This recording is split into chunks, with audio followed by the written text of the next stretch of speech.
This is pre-Purim Shiur. Next Thursday is Purim. So no shiur. So no shiur. Pre-Purim Shiur 5776. We are going to be speaking a little bit about philosophy, thanks to Rav Effi Eitam, who we've used his ideas before, always so insightful and creative. Rosh Hashiva of the Hezer Yeshiva in Yerucham. Then we will be doing some history of the time, thanks to my grandfather, who was quite a historian. And we will be doing a little bit more about the Kabbalistic idea of why Purim will be the holiday of the end of days, overshadowing everything else, so that everything else, Pesach, Sukkot, and Shavuos, we're not talking about Rosh Hashanah and Kippur, but Pesach, Sukkot, and Shavuos will pale in significance, those great miracles.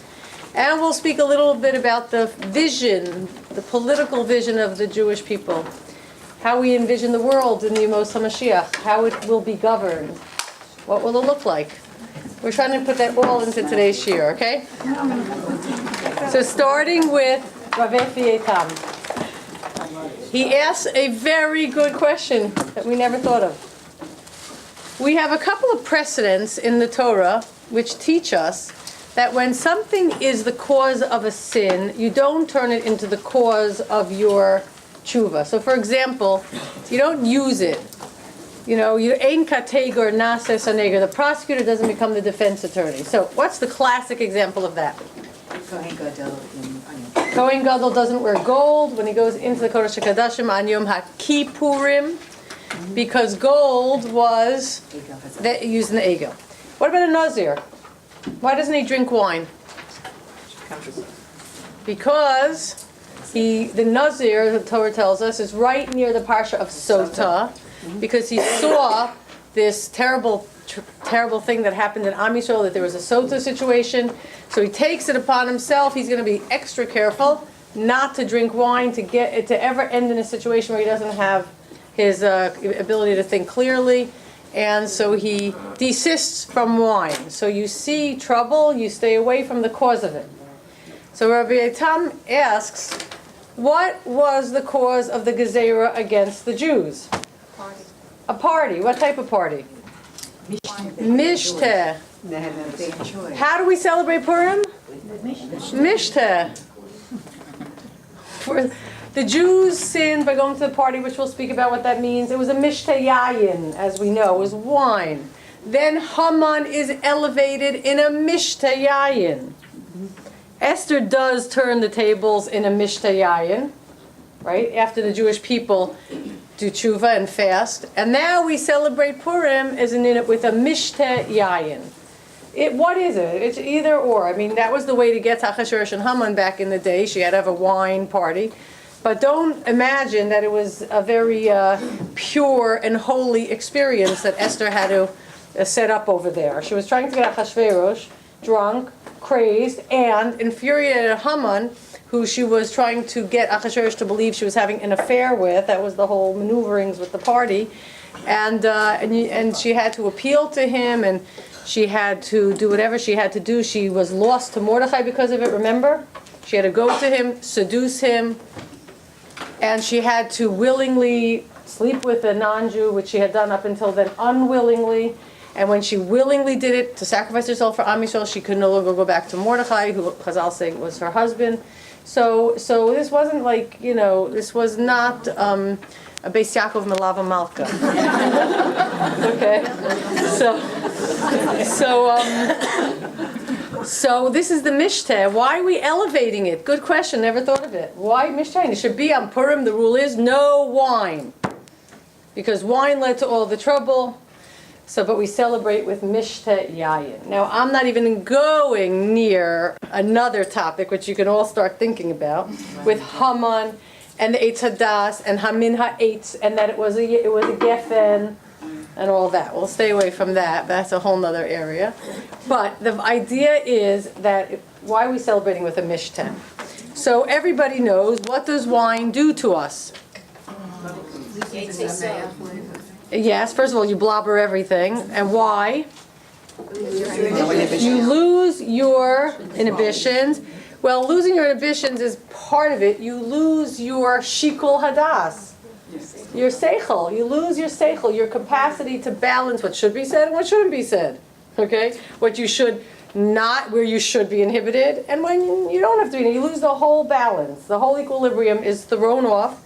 You don't know when to hold back, when not to hold back. You talk too loud, you laugh too loud, you say inappropriate things, or not if that's not what's in your head, and you lose your capacity to make good judgments. We've been speaking about the last week or two that what distinguishes a human being from an animal is das, the capacity to distinguish between priorities. Remember Ikar and Tafel 2 weeks ago? Between what is more essential and less essential, what distinguishes us from animals, how we give birth to our Tselem Elokim is by recruiting the capacity for das, making calculations about what is worth our effort, what isn't, what should be used to serve what, who's in the service of what. We talked about the idea that the engaging in the world is very important if it's purposeful. We spoke about last week about morality, the distinction and the tension between kedoshim to you and tzedek tirdof. Imposing morality in the world, it means, like Mordechai and Esther, being very involved in the world, in government, in policy, in trying to make the country you're living in a better, more moral place, a place with higher values. There's a tension between that, right? And we make distinctions. Sometimes we do enter a world where it could be tainted, our kedusha could be tainted, because the benefit of having influence in that world is greater than the risk of the kedusha that's being tainted. We make distinctions like that. We have the 6 days of the week, that's where we're engaged, and Shabbos we withdraw, right? So here, when you drink wine, there's no shikol hadas. Shikol hadas means balance of this ability. You lose your equilibrium. So, understanding that the whole Purim story started in that state of mind. Everybody, the Jews, the Persians, Achashverosh, Haman, everybody, maybe just not Mordechai, was in that state of mind. Total confusion, lack of balance, lack of seeing things clearly, as if they were drunk. Everybody was not in order. Their paradigm, the way they saw things was all off. It was as if everybody was drunk. Let's go to the history and understand what's happening here. Other than Ramban, who has a bit of a different history of the time, the accepted history is the following. I will go into it a little bit in technical detail. The Jewish people were in Israel for close to 850 years after they came out of the desert. When they were in Eretz Yisrael, they were living in a land of their own with essentially secure borders. Not totally, not till the end, towards the Churban, things fell apart, obviously. But before that, they had secure borders. They either had shoftim in the beginning, or eventually kings who secured their borders. They had their own governments. They ruled the country according to our laws. Not only did we have our own government, our own autonomous rule, we had a society that was a model society. We had ways of living in place that the rest of the world wouldn't advance to for thousands of years. For example, something today, which is commonplace, we expect it, didn't exist at all except in Israel, as far as we know, called the rule of law. That everybody is equal under the law. So that a Jewish person could take the king of Israel, the king from Malchus Beis David, to court. A melech could get malchus, lashes from Beis Din. Everybody was equal under the law. There was no dictatorship. There was no arbitrary rule. There was a Sanhedrin. If somebody was accused of a crime, they had to go in front of a court. They had witnesses. They had decisions. And not only that, they even had the advanced theory of what we know today called groupthink. So that if the entire court, which is not a jury of peers, but a court of Talmidei Chachamim who knew what they were doing, if the entire court voted that the person was guilty for life and death offenses, they did not sentence that person to death because they considered it groupthink. If not one person could come up with a dissenting opinion, something is wrong, and they suspended the decision. Okay? Which is why, by the way, in the Sanhedrin, way back, when they were discussing a halachic question, they didn't start with the head of the Sanhedrin, because then everybody else would be intimidated, and groupthink would kick in, so they started at the bottom. They started with the newest people, so everyone could feel free saying their ideas. This is written up, by the way, in an op-ed piece in the New York Times about 6 years ago. So, first of all, we had the rule of law. We had the concept of women's rights. Who ever heard about a ksuva 3,000 years ago? Where a man had a sign on a dotted line, food, clothing, shelter, sexual rights, before he could touch her. Before he could touch her. Let alone even be in a room alone with her. David HaMelech instituted yichud. Right? Couldn't touch her unless he wrote a ksuva. Who had such a thing? Who had the idea of contracts? When I sign my name on this piece of paper, I'm bound by the law. I can't just do whatever I say. Oh no, I didn't sell you those goods. I didn't give you them. I don't have to pay you. Contracts. Contracts are based on the idea that people trust each other to operate honestly with each other and abide by their word. This is Israel, the nation of Yisrael, of Am Yisrael, the Jewish people back then, lived among people where these ideas, except in small spurts, wouldn't emerge societally for a very, very long time. And people came to see what was going on here in this country. Right? So we were a model society. We were Or Lagayim. And it wasn't perfect. There were ups and downs. Obviously, there were moments, if you read through the Shoftim, you have those, that funny little style that the Navi writes in that throws us off. For 40 years, everything was perfect. Everyone did what was right in the eyes of God. One pasuk. And then a whole parak about an incident. Okay? You get to think there were constantly issues. Shoftim was 400 years, and there were a few incidents along the way.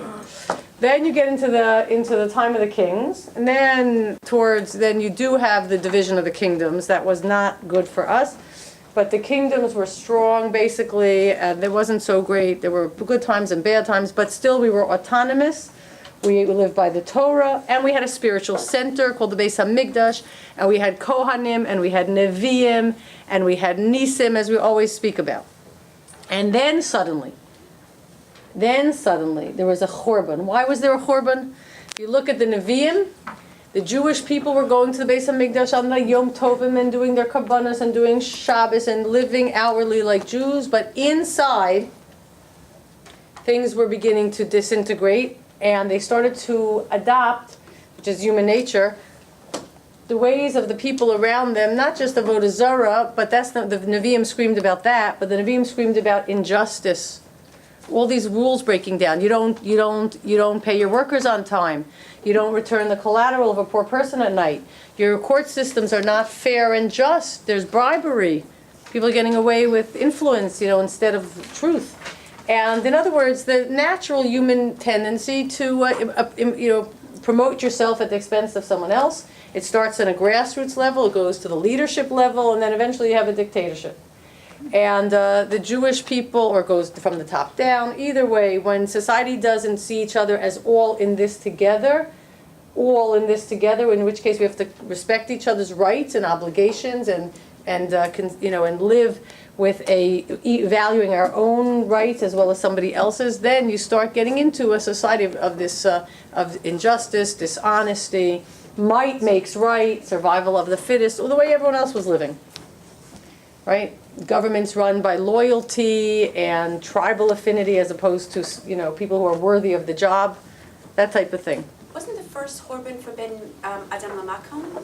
They were of Avodah Zarah. And invented, but not. Because what you're describing is more Ben. Yeah, but the Nevi'im, who were the end of the first Beis HaMikdash, Yeshayahu, Yirmiyahu, they all screamed out social justice, which is why the Tikkun Olam reform, they love it because it's all about that. And it's about the future, that being in place, that being corrected. They also sinned, they had some type of funny Avodah Zarah where they served Hashem and Avodah Zarah at the same time. And Kohen Gadol, they did that. well, yeah, but the Kohen Gadolim were pretty good in the first Beis HaMikdash. Yeah. pretty good. It was second Beis Hamikdash was already a position you bought, whether you're a Kohen or not, or Moses, but it was corrupted then. But in any case, so they lose the whole thing. Chorba. Now we've talked about it. When you're young, the Jewish people are in their childhood phase, right? Your parent does everything for you. They set up your house, your room, they feed you, they bathe you, they talk to you, they show you what's right and wrong. The first period of Jewish history, we call that, by the way, what? Whose name is given to Leah? It's Leah. Remember, because Leah was given to Yaakov. He didn't earn her. He didn't work for her. She produced Kahuna, Leviah, Malchus, just like the first Beis Hamikdash. The Gra calls it Leah, and we hadn't worked for it, and we took it for granted. We didn't appreciate it, and we started letting our baser instincts kick in. And eventually, Hashem said, "Now it's time to grow up. I'm going to back away a little bit, and you're going to figure out on your own what you need in order to survive, and it's going to come from you." So they're taken away to Bavel. They're taken to Bavel. Now, this is the first time in 850 years that they don't live in their own land. They don't have their own kings. They don't have any autonomy. They're not organized into structured communities yet, which they were eventually. They don't have nisim going on for them. Nevuah can't take place outside of Eretz Yisrael. They're in a completely new situation. So what do you think they did? How do you think they operated? They settled down, and they kept the mitzvahs that they knew, and they kept their lifestyle that they knew, and they kept in touch with each other like they knew, and they waited for the prophecy to be fulfilled that they will go back after how many years? 70 to Eretz Yisrael. Now this is what happens. In the beginning, and here's the exact date line, okay? Nebuchadnezzar, who conquers Eretz Yisrael, also conquers Egypt. He's famous. Nebuchadnezzar. He dies in 564 BC, before BCE we'll call it, before the Common Era. He dies in 564, okay, that year. The king that takes after him is called, in our history, Evil Merodach or Amil Marduk, which Mordechai, by the way, was a common name in the Babylonian era. We call Evil Merodach. We call him Evil Merodach. He lasts 22 years, and the Jews are honored and favored. So they're in Bavel, but they're doing very well, like here. They are not mistreated in any way. Okay, they're respected. Evil Merodach has, under him and included in his reign, are two of the son-in-laws of Nebuchadnezzar, but we consider them part of his reign. And they have Nerigalasar and Nabanad are part of Evil Merodach. Now he adopts a famous named person, Nebuchadnezzar's grandson, Belshazzar. Remember him? He's the Belshazzar from the Daniel stories. Daniel's here in Bavel, and he's taken from Eretz Yisrael. He's a Navi. He adopts Nebuchadnezzar's grandson Belshazzar and grants him royal honors. Okay? The period of Belshazzar is from 541 to 539. It lasts only 3 years. It's from 540 to basically 541 to 538 to 39. He lasts 3 years. He starts to set rules and laws and start attacking the Jewish people with policy. Here, the Jewish people are humiliated, disgraced. Totally different tune than Evil Merodach. Belshazzar is a bad guy. Okay? Belshazzar is killed in 538. Okay? This officially ends the Babylonian Empire. Remember the famous story with the writing on the wall? Right? That's a whole nother story. We're not even going to go there yet. Look it up with Daniel, Belshazzar, and the writing on the wall. Okay? So Belshazzar is killed. This ends the short-lived Babylonian Empire, short-lived after the Jews were conquered. Very short-lived after that. As soon as things turn against the Jews, by the way, with Belshazzar, he's done. This is Edom, by the way, referred to whatever. And who kills him? Who takes over? Who goes after Bavel? Everyone knows this? Koresh. Koresh is Cyrus. Cyrus is not a Babylonian. Cyrus is a... No. Cyrus is a Mede, Media, Madai. Cyrus takes over, and now it's called the Median Empire, okay? And Cyrus, Koresh, our Koresh, appoints someone not to be confused with the Purim story, Daryavesh the Mede. Daryavesh the Mede, okay? He is the acting king of Babylon. He rules for less than a year. This is when the story of Daniel and the lion's den takes place. Okay? Now, Koresh, from his capital, issues a famous proclamation. You can see it in the British Museum. It's called the Cyrus Cylinder. Google it later. Cyrus Cylinder, Koresh, who now controls the Babylonian Empire, and beyond that, what will become the Persian Median Empire, very far, extending very far, even further. He issues a proclamation that people should be able to return to their indigenous lands that they came from, including the Jewish people. Okay? This was predicted 200 years earlier by Yeshayahu, who names Koresh by name. In Sefer Yeshayahu, it says there will be a king named Koresh. I think it's chapter 44, or maybe 42. He names him by name, and Koresh saw the Nevuah, and he knew about it, and he considered himself more than just a king. He was going to, impose a better world, he create a better world in the world in general, and he let everybody go back.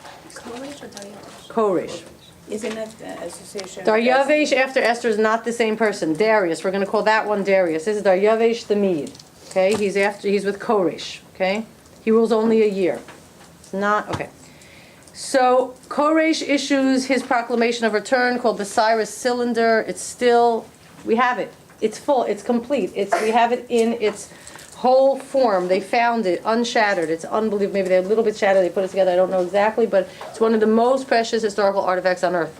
When you walk into the British Museum, you see right in front of you have the Rosetta Stone, the Cyrus Cylinder, and the Elgin marbles. Basically, everybody else's stuff that they stole and they own at the moment, and the most precious artifacts on earth.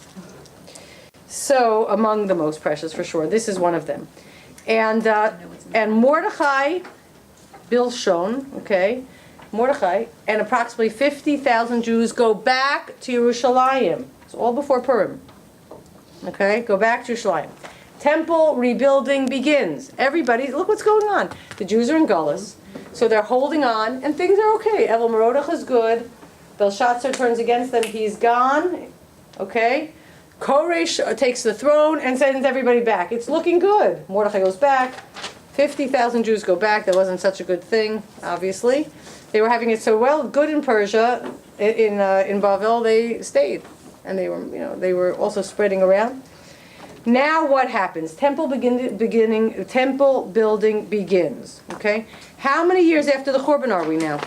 Remember, we said the Churban was, to give you the exact date. The Churban was temple destroyed is 590. Okay, Nebuchadnezzar dies in 564. The temple is destroyed in 590 BC, and now we are in 537. So how many years do we have? 50. It's actually 54. Keep that number in mind. The Churban was 590 BC. Temple building begins in 536, 537 BC. We're talking about 54 years. Okay? Now what happened? What happened in 586? Okay, 586 is the official date for the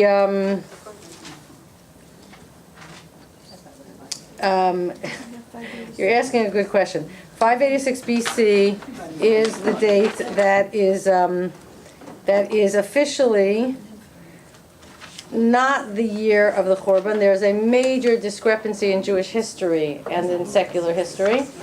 This is the article where you could read all about it, comparative Jewish chronology. Your grandfathers? Yep. And what actually happens, year 1 of Golus Bavel is 590. Okay? A little bit after that is Gedaliah is assassinated 2 years later. Daniel interprets the dreams of Nebuchadnezzar in 586. In any case, where are we now? 537. So in 54 years later, temple rebuilding begins. Now, enemies of the Jews in Israel don't like that. The Samaritans, remember them? They start to get involved. They start sending letters to who? Cambyses. That's our Achashverosh, according to most of, not all opinions. There's a lot of discrepancy here.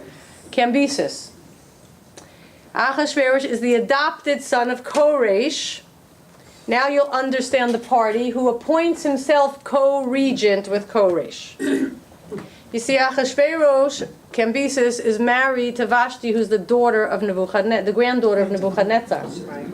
Achashverosh is the adopted son of Koresh. She's not royal line. She's the queen. Okay? She's the queen. She's the granddaughter of Koresh, of Achashverosh, of Nebuchadnezzar.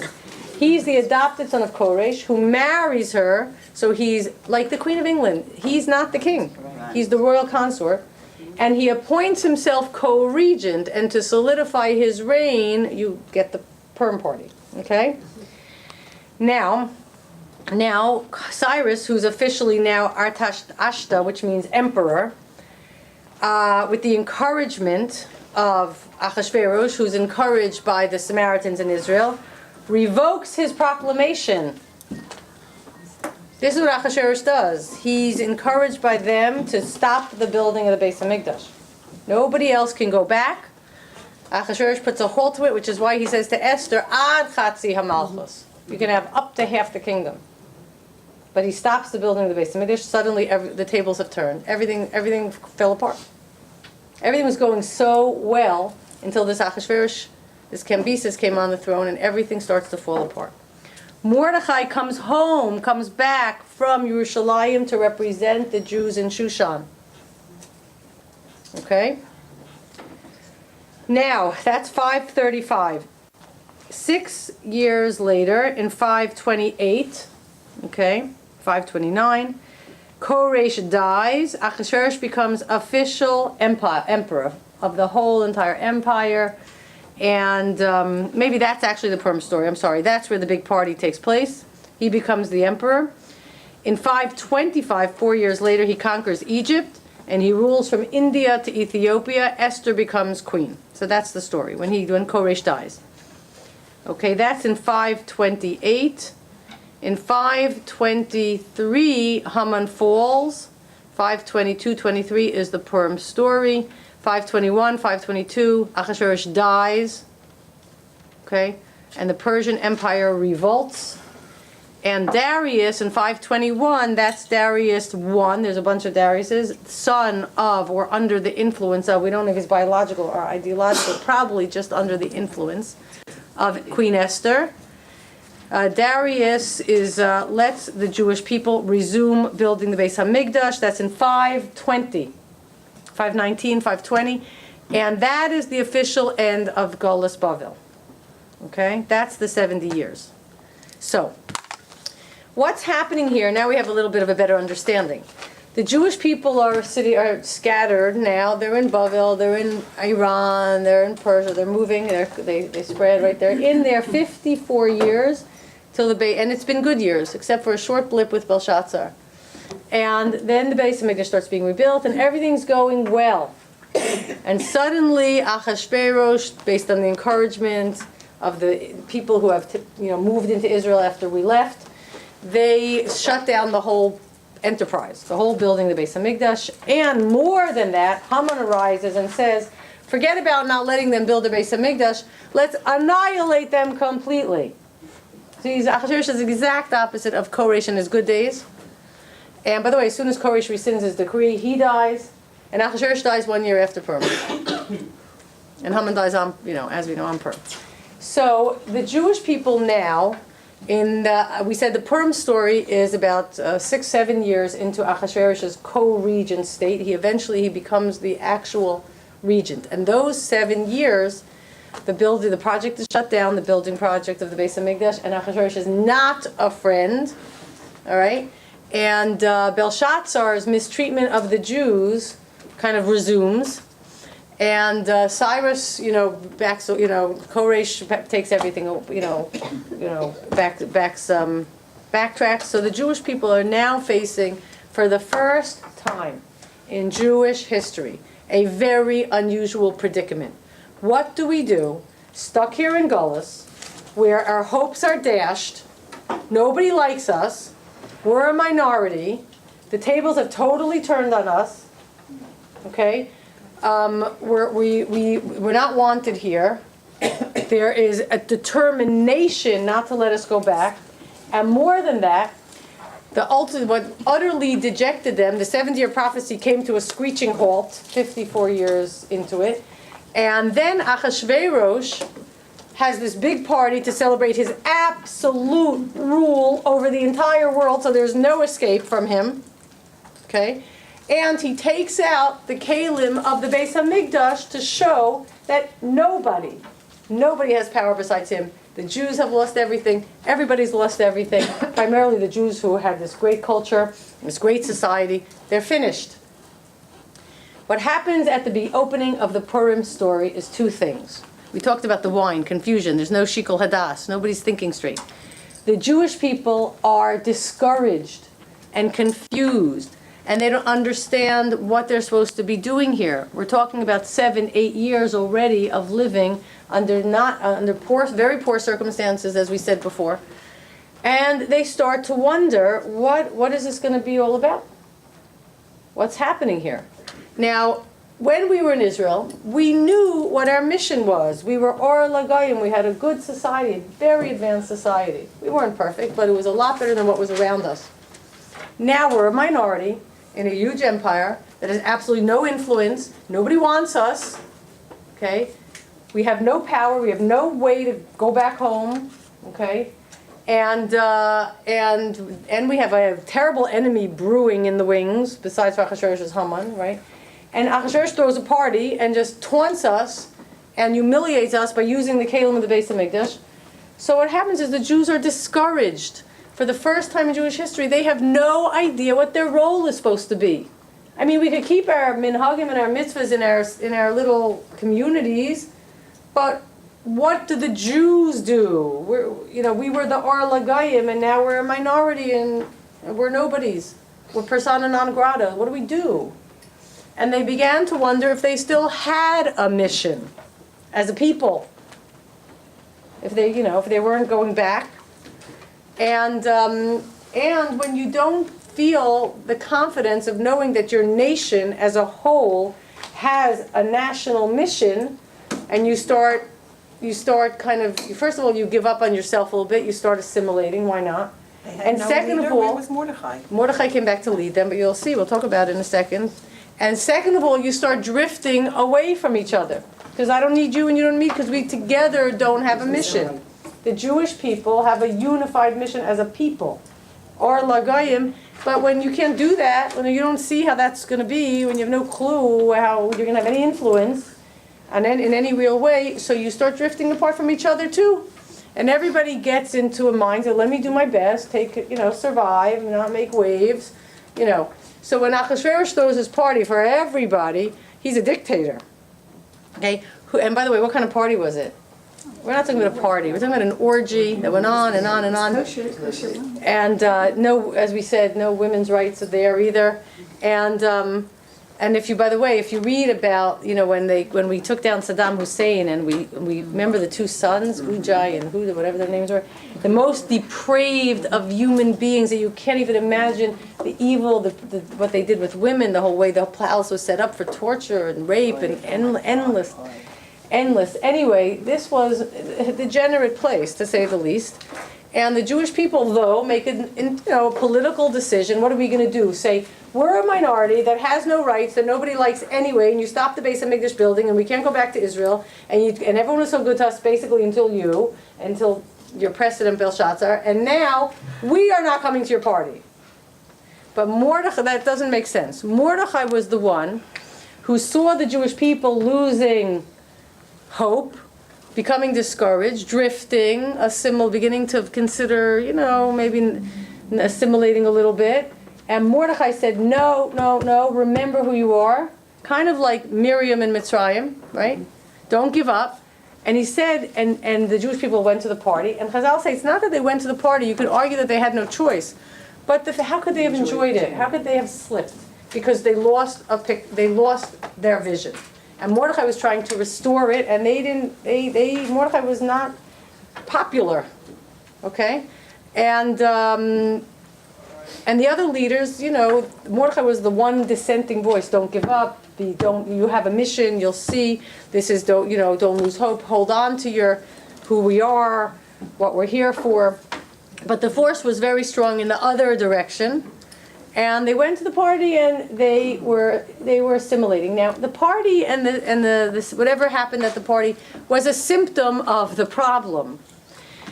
This was a Mishteh Yayin. What that means is in the world at that point, nothing made sense anymore.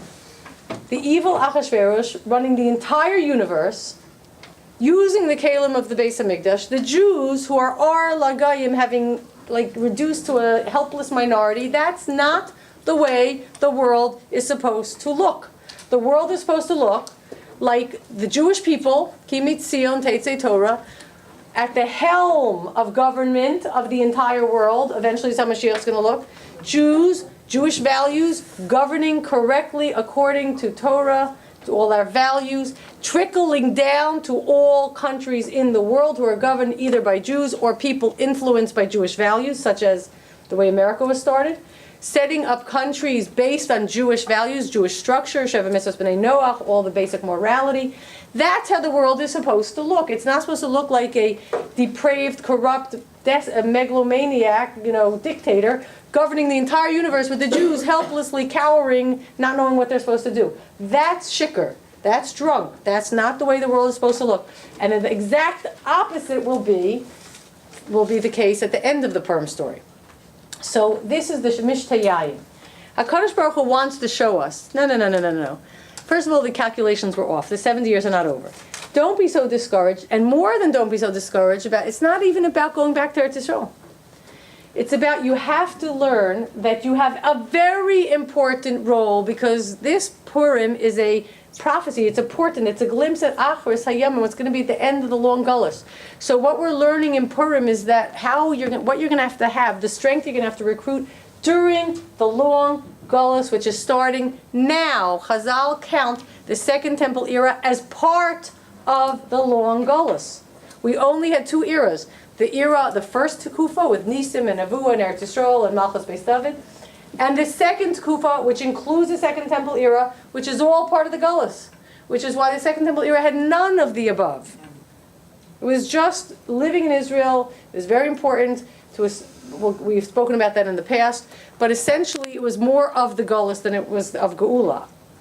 So Purim is setting us up for what we have to understand. So Hashem is going to teach us, no, when you start thinking that you no longer have a role, that you no longer have a purpose, guess what your worst enemy is going to say?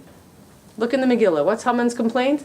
Yesh am echad mifuzar umufurad. First of all, they're drifting away from each other. They're all scattered. They don't have a common purpose. What does it say? Ein shaveh lahamelech lahanicham. And there's no value to sustain them. They have no purpose. Exactly. We drifted away because we didn't think we had a purpose. So that's what Haman says. They're all separated. They're drifting away from each other. They don't have a common goal. They're not unified. They have all these behaviors, but you know what? These strange behaviors, whatever, they're different than ours. But the main thing is, there's no point in sustaining them. They're not important. They're not important for the world. That's the second lie, and that takes place in the Mishteh Yayin also. That Muhammad's presentation, when he comes to the king and he's elevated in Mishteh Yayin, he comes up eventually with this great idea to slaughter Mordechai. Remember that? Because he's elevated, he asks everyone to bow down to him. Mordechai doesn't. Then he says, let's slaughter all the Jews, because it's not worth the king to keep them. Because we think that about ourselves. What's our worth? That's Hitler. That's also. So Hitler goes, but this is how Hashem arranges everything. Hitler goes and picks off Einstein, the smartest, greatest human resource, which is intelligence, okay? And he kicks him out so he can come to America, manage the Manhattan Project, and build a bomb that ends the war, right? So, in any case, yes, so what is, and by the way, another parallel to Hitler. You know, what is more, just a quick digression, what is more valuable for mankind? Drinkable water, or the scientist who's able to figure out how to make any water drinkable water? So Hitler goes and takes the smartest element of humanity, okay, the most advanced, the Jewish people, and the scientists, and the physicists, and the doctors, and the greatest resource the earth has is intelligence and intelligent people. And that's what he wants to destroy. It's the same as the BDS of Israel. You want to boycott Israel? Yeah. Go for it. You'll be dead in a year. You can't function without it. So without Israel's advancement. So this is the self-destruction, total self-destruction. So okay. So now Mordechai, he says they're not worth keeping because the Jews had lost their sense of purpose. Hashem says, no, I haven't abandoned you, and you're going to have to learn that if you don't realize what your purpose is and try to achieve it together as a unit, you're going to be under threat of total destruction because no one else is going to figure out what your purpose is. So suddenly the Jews are faced with total annihilation. Last week, we talked about it. Iran built a missile in Hebrew writes, basically, lahashmid, laharog, labed et kol yudim. Same thing, same place. Unbelievable. So Esther, the whole story, you know the story, and the Jewish people are faced with total annihilation. Obviously, nobody wants that. So Esther says, you all have to fast and do tshuva. Tshuva for what? Tshuva, the party's a symptom. Tshuva for losing confidence, for thinking you're no longer Or Lagayim. You have to re-accept the Torah. With love, kimu v'kiblu. Remember on the last page of the Megillah, kimu v'kiblu. They were makabel the Torah again, but this time under totally different circumstances. In Gullus, as a minority, integrated among the nations, not necessarily appreciated. Nevertheless, we're going to hold on to the Torah, and we're going to build model communities, model societies, and our ideas will influence the world. And they did influence the world, even in the form Rambam says it's Christianity and Islam, which were advancements. And Islam had good days, by the way. They had good days that ended in the late 1600s. And they'll be more advanced than the paganistic societies.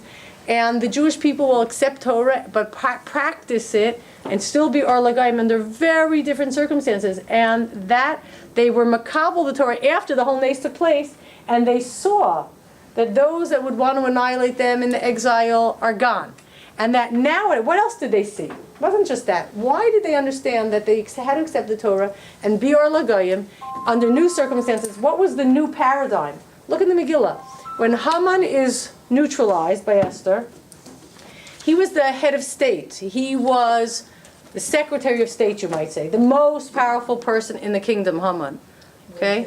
Mordechai got his position, his office, all the government officials that were under him. He was a second in command.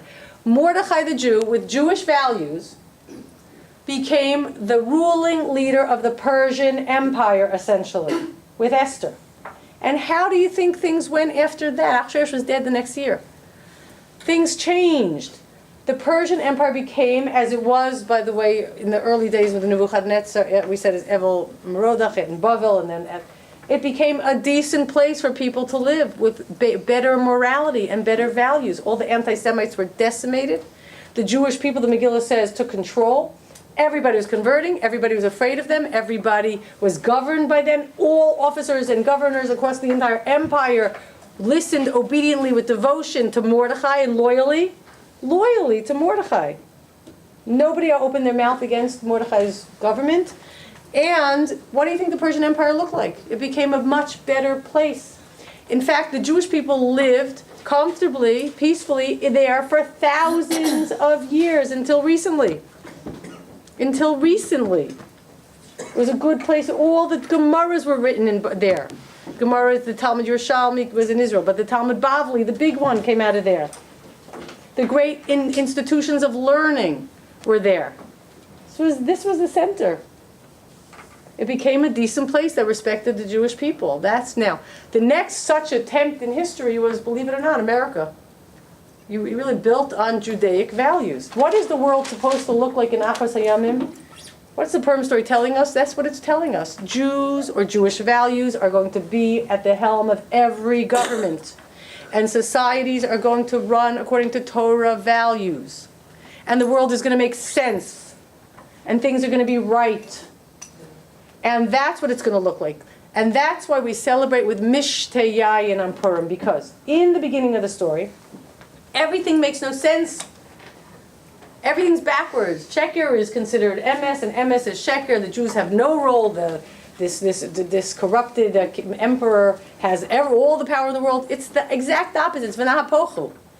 By the end of the Purim story, when Mordechai and Esther govern Persia, okay, and they send out rules, make this a holiday, they send out letters, and the Jews accept them, then they're all makabel the Torah be ahava at the end, because they see what happened. They did tshuva. Everything turned around. They took control. Now they live in a fantastic place. Now they're in the best place to live other than Eretz Yisrael, right? And the exile, which is starting, which is the inevitability, which we're going to have to be in, looks like it should look, okay? Because the Jews know who they are, and they have the power and the influence to impose their morality on the world, which is a good thing for the world, and they do it with confidence, and they're respected for it. This is what the world's going to look like in the end. And it becomes a great holiday, and we makabel the Torah in Purim with such love, again, on behalf of that Dor was makabel Torah, on behalf of all of us through the ages, who would, with love and devotion, stay true to this task, no matter how hard it is, and they don't want it. And Hitler said, the Jews are the conscience of mankind. We don't want it. But we stay true to the task, and we keep doing it, and we keep being a positive influence. And Mishteh Yayin means, and then I'll take your questions, it's going to come to a point where you could be drunk, and right will be right and wrong will be wrong. And things will make sense. And the world will be divided clearly between what's emes and what's sheker. You could be as drunk as you want, you'll still figure it out. It'll be so embedded. And that's why the halacha is. First, you must read the Megillah, which uses das and tells you Haman is bad and Mordechai is good. You must read the Megillah. After the Megillah, not before, you have the Suda. The Suda, you get so drunk, it doesn't even matter what's what. Because it's so established in the world that what's right and wrong. Then you don't need seichel to figure it out. The ultimate sheker of all shekers is that the Jewish people have to stand up at the UN or whoever and try to defend our right to defend ourselves, that we have a right to exist, that we're not the worst nation that ever lived, that we actually are a benefit to mankind. We have to prove it. That's the ultimate sheker. That's all going to change, and you could be drunk and you'll know what's right and wrong by the end of the day. So that's why Purim is such a huge holiday. And the emphasis is, I just want to end with this, more than the Suda and more than the Mashalach Manos, is Matanos Le'evyonim. Matanos Le'evyonim, because, think about it, that some people should be rich and some people should be poor, that some people should be born with all the, everything given to them on a silver platter, all advantages. Some people are born with so many deficits, so many disadvantages. What is that? It's a situation that Hashem puts into place for a million different reasons. But we have to be cognizant of the fact that it's not okay. And we're going to try to balance it out to the best that we can. Matanos Le'evyonim, Chazal tell us, most important to focus on, more than making the greatest Suda in the world and making the best Shalach Manos, Matanos Le'evyonim. Of course, inviting people to your Suda is a form of Matanos Le'evyonim. If you invite people who need it to your Suda. And as we shall have an amazing Chag Purim Sameach. Question?